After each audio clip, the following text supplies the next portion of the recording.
Isn't housework your job? Why do I have to do it just because you were hospitalized? You originally said I didn't have to do the cleaning, so I absolutely won't do it. If you understand, then hurry up and clean. If you don't like it, let's get a divorce. After being hospitalized for 3 days due to overwork, I returned home and was speechless at the deplorable condition of the house. I wondered how the inside of the house could turn into such a mess in just 3 days. The entrance was littered with muddy shoes, and the laundry piled up in the washing machine had an unpleasant smell. The kitchen sink was filled with unwashed pots, dishes, and cups piled up like a mountain. On the table, half-eaten takeout meals and empty containers were left, emitting a foul odor. The floor, of course, was covered in dust and felt gritty. Despite this situation, my husband blamed me for not cleaning and didn't lift a finger to help. And to top it off, he mentioned divorce. I didn't want to worry my kind-hearted in-laws, so I didn't want a divorce. I was more concerned about my in-laws than my husband, so I lowered my head to him. "Can't you reconsider the divorce?"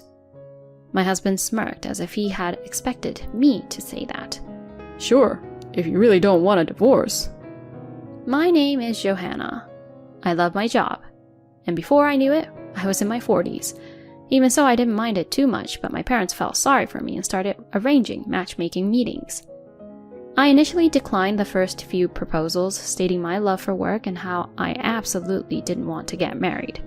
However, the last proposal they brought up was a matchmaking with my childhood friend Melvin, who lives near my parents' house. A matchmaking with Melvin, huh? They've always been kind to me, so maybe I should at least meet him. Convinced by my parents, I agreed to meet him, but it had been a long time since I had seen my childhood friend, with whom I had been matched with. My parents are busy, so we only communicated over the phone. Even during the matchmaking process, I only met with my childhood friend. He is 5 years younger than me, and when we were kids, I used to hold his hand a lot. Yeah, I used to always follow you around, right? When you were little, you were such a cute, spoiled kid that I couldn't help but tease you. That's right. It was during a summer fair when we were little. We reminisced about old memories and hit it off. Melvin said it was okay for me to continue working, so we started dating, and a year later we got married. This happened when I was 38 years old. Since we did not have a wedding, Melvin, who became my husband, met my parents only at the introduction meeting, and after that, we did not see each other very often. To make up for it, my in-laws were very considerate and caring. I had often visited my husband's house since I was a child and knew his parents well. My in-laws were very happy that I was getting married. I'm so happy that you're coming to be our daughter-in-law, Johanna. Are you really sure about Melvin? Yeah. This guy has always lived with his parents and can't do anything, you know? Melvin had never lived on his own, and he always said that his parents had taken care of all the household chores and he couldn't do anything. Even so, I thought he could manage some things. Whatever he couldn't do, I could handle. That's what I believed. However, Melvin, the washing machine wasn't running. Just putting clothes in won't do it. You have to add detergent and press the button. Oh, right. I'm sorry. It turned out that Melvin couldn't do any housework at all. I tried to teach him a few times, but he couldn't seem to remember and kept making mistakes, leaving me to redo everything. I couldn't help but chuckle at my husband, who apologized with a look of embarrassment, thinking that some things never change from childhood. It's okay, I'll take care of it so you don't have to do anything. Oh, but could you at least handle the simple task of taking out the trash? I couldn't help it, so I decided to take on the household chores myself and asked my husband to handle the task of taking out the trash, something anyone could do. My husband is generally kind, but sometimes he has these moments that make me wonder. For example, when we were looking at my high school yearbook together, he pointed at a classmate and said, "This person looks ugly, wow." When talking about the school trip, "Johanna, did you go on the school trip? I thought you couldn't because your family was poor." He said these things seemingly without any ill intent. Even with the dishes I served for dinner, "This tastes bad. I don't want any more." He would openly express his thoughts, much like a child, and I wished he would be a bit more subtle in his words. I did bring this up with him once, but He responded with a sulky attitude and refused to listen, so it was impossible to have a conversation about it. By the time we reached the 3rd year of our marriage, my job became busier than ever during the peak season, with about a month of continuous overtime. I would come home late at night, leaving me with very little time for household chores. As a result, the house quickly became messy. "Hey, Melvin, could you help with some of the housework?" Seeing how challenging it had become for me alone, I asked Melvin for assistance, but he frowned in response. "Didn't you say I didn't have to do it? Did you forget what you told me?" He retorted this way and refused to listen. With no other option, I began waking up early in the morning and cleaning late at night, sacrificing my sleep to manage the household chores. This was amidst the fatigue from work, and one day I collapsed due to overwork while at work. I had to be taken to the hospital, where I stayed for 3 days. "Johanna, are you okay?" My in-laws came to visit, expressing their concern. They brought me a change of clothes and necessary items. "I'm sorry for causing you worry. I was just a bit tired." "Thank you for the things." "Melvin couldn't make it because he's too busy with work and household chores. He just dropped off the stuff at the doorstep." Although I felt a bit frustrated that he couldn't take some time off, I thought he might be trying his best to manage the unfamiliar household tasks, so I reconsidered. "You've been taking care of me since I was a child, haven't you?" "It's okay, it's mutual. More importantly, I'm sorry Melvin couldn't come. He can be a handful like a child, but he's a sincere boy. We're getting older and you're our only support, so please take care of him." "Of course." Despite feeling apologetic, I had no choice but to agree. My own parents traveled frequently during my childhood, so my nearby in-laws always looked after me and took me in. They were very kind and took good care of me. Because of their kindness and the gratitude I felt, I couldn't refuse their requests. However, when I returned home from the hospital and saw the state of the house, I couldn't believe my eyes. "What's going on here?" As I opened the front door, there were muddy shoes scattered all around and there was no place to step. When I tried to wash my hands in the bathroom, I found a pile of dirty, smelly laundry in the washing machine that hadn't been washed. In the living room, the kitchen sink was stacked high with unwashed pots, dishes, and cups. Next to them were leftover takeout food and empty containers emitting a foul smell. The floor was covered in dust, rough to the touch. How did it turn into such a mess in just 3 days? Even though I had just been discharged from the hospital, my head was already spinning. In the living room, my husband was lying on the sofa, relaxing and asleep. "I'm home. Hey, what's all this? The inside of the house looks like a dump. How about cleaning up a bit?" As I confronted my husband, he woke up suddenly and gave me an unpleasant glare. "What's the rush?" "The house is a mess. Weren't you supposed to take care of things while I was in the hospital? What have you been doing?" I scolded him, and in response, my husband shouted in anger. "Shut up. Isn't housework your job? Why should I have to do it just because you decided to go to the hospital on your own? You originally said I didn't have to do any housework, so I absolutely won't. You even said you would do all the housework, so I've put up with it." My husband became furious and yelled back at me. I was taken aback by his sudden change in demeanor, but it seemed like he was very upset about being scolded by me. I had always been the caring older sister figure who would do anything if asked, so perhaps he had expected an easy life after marriage. He uttered in frustration, "This has been disappointing." I had thought that the reason he couldn't come to visit was because he was working hard on the housework, so I felt betrayed. I was further perplexed by his attitude. What's going on all of a sudden? Then my husband began speaking as if he had given up on hiding something. "I'm dating a wealthy CEO's daughter in her 20s now.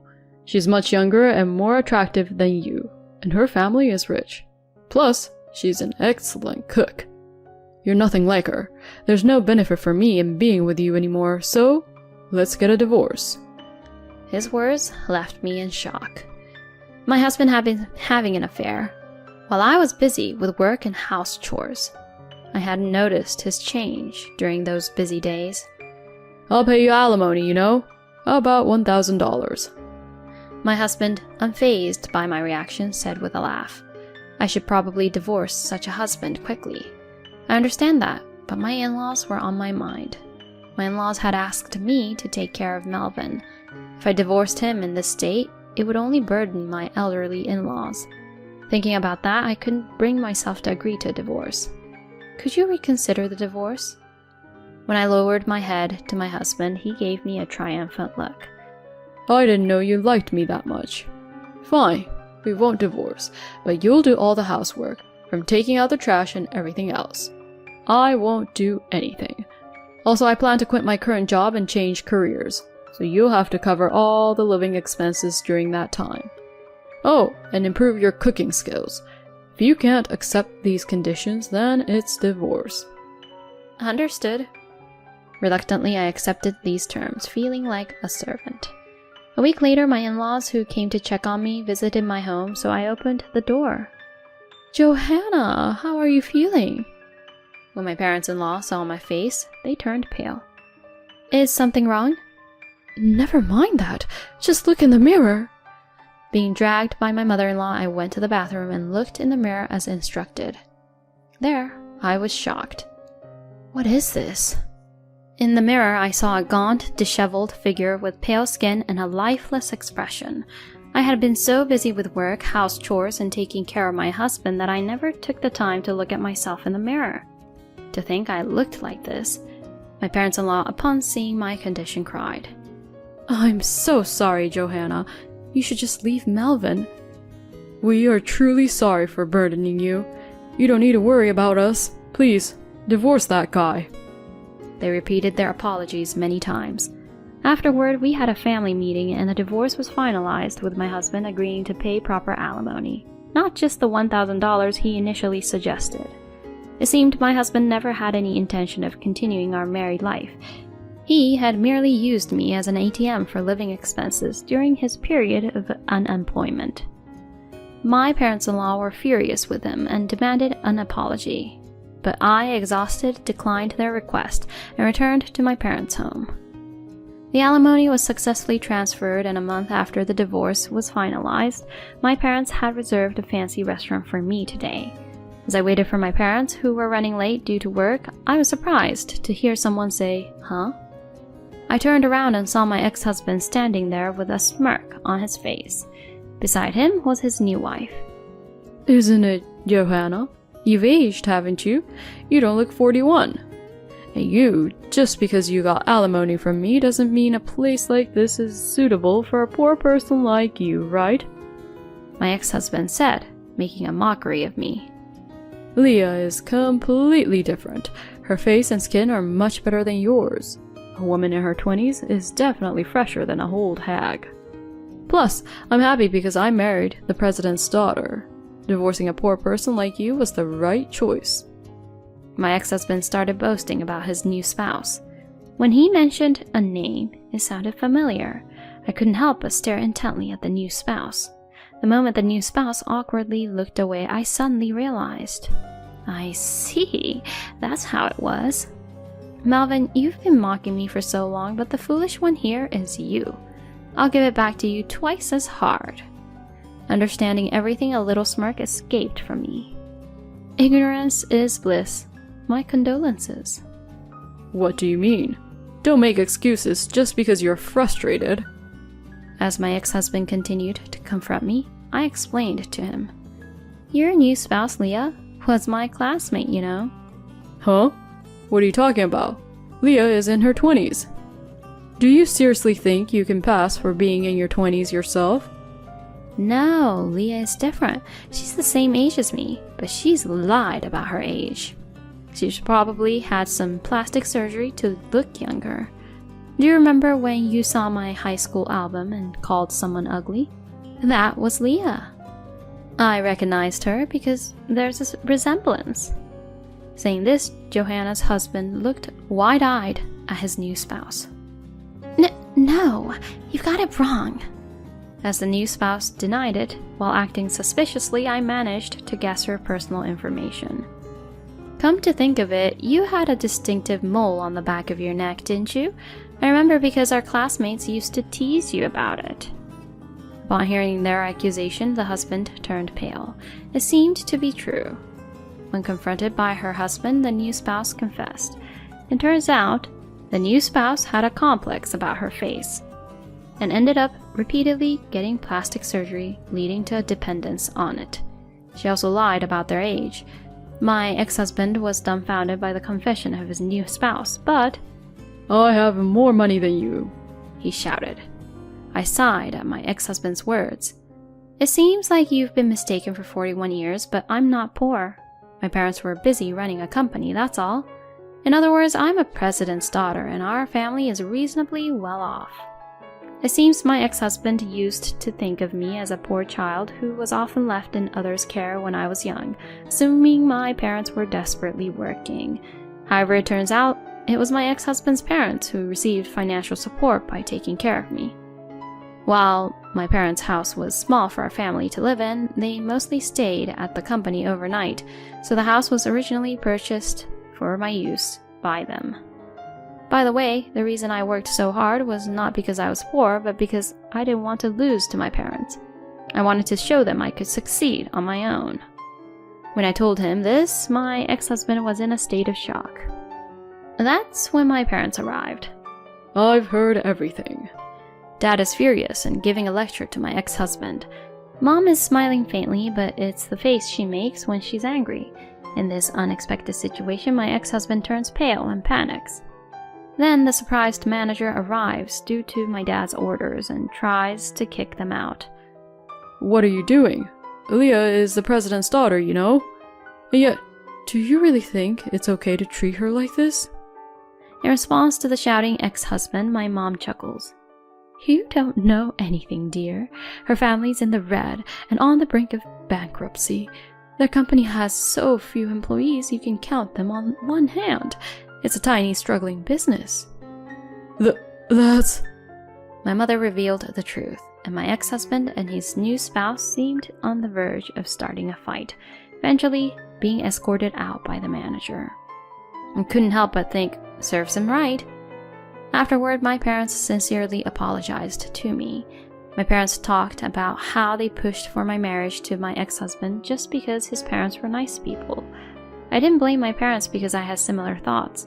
Furthermore, they insisted that next time they would find someone good, but I politely declined. I'm already in my 40s, my career is going well, and I've built a solid professional foundation. From now on, I intend to live my own life and trust any good encounters to the course of destiny. A year later, I received a message from my ex-husband. It seems that at first he had a good time with his new spouse, but as my mother predicted, the new spouse's company went bankrupt. With no money left, the new spouse couldn't afford cosmetic maintenance, resulting in an inability to maintain a youthful appearance. She ended up looking older than their actual age.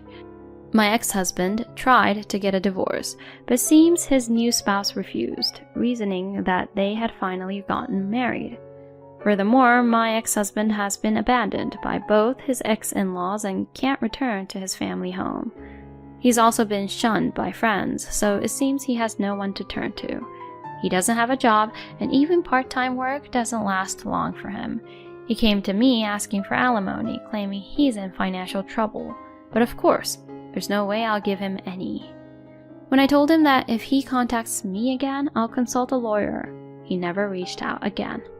I quit the job I was doing and joined my parents' company. Although I'm currently busy working as the future president, I find my work fulfilling and lead very satisfying days.